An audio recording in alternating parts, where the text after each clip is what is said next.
আসসালামু আলাইকুম, কেমন আছেন? আশা করি আপনারা খুবই ভালো আছেন। অনেকেই চাচ্ছেন বাই বাই টেলিকম অ্যাকাউন্ট কীভাবে খুলব।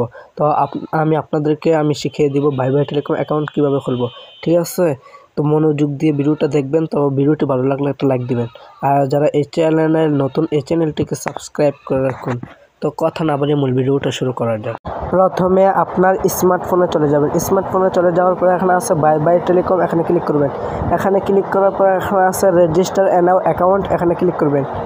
ক্লিক করার পরে এখানে নামটা দিয়ে দিবেন, তারপর মোবাইল নাম্বারটা দিয়ে দিবেন, তারপর ইমেল, তারপর টিউনাল আইডি কার্ডের নাম্বারটা, তারপরে আপনার জন্ম তারিখটা দিয়ে দিবেন, তারপর পাসওয়ার্ড দিবেন, তারপরে পিনটা দিবেন। পিনটা অবশ্যই মনে রাখতে হবে, পাসওয়ার্ড পিন। ঠিক আছে? আর সিলেক্ট ডিভিশন, আপনার বিভাগটা সিলেক্ট করবেন। তারপরে বিভাগটা সিলেক্ট করার পরে এখানে নিচের দিকে আসবেন। আসার পরে একবার দেখবেন রেজিস্টার নাও অ্যাকাউন্ট এখানে লেখা আছে। ঠিক আছে? রেজিস্টার নাও অ্যাকাউন্টটা ক্লিক করবেন।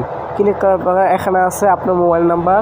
এই মোবাইল নাম্বারটা, যে অ্যাকাউন্টটা খুলছেন অ্যাকাউন্টের মোবাইল নাম্বারটা এখানে দিয়ে দেবেন। আমি দিয়ে দিচ্ছি। তারপর পাসওয়ার্ডটা দিয়ে দেবেন। তো আপনি যে পাসওয়ার্ডটা এখানে দিয়েছিলেন এই পাসওয়ার্ডটা দিয়ে দেবেন। অবশ্যই পাসওয়ার্ড, পিন আর মোবাইল নাম্বারটা মনে রাখতে হবে। তারপর লগ ইনে ক্লিক করবেন। লগ ইনে ক্লিক করলে আপনার বাই বাই টেলিকম অ্যাকাউন্ট খুলে গেছে। আশা করি আপনারা সব বুঝতে পারছেন।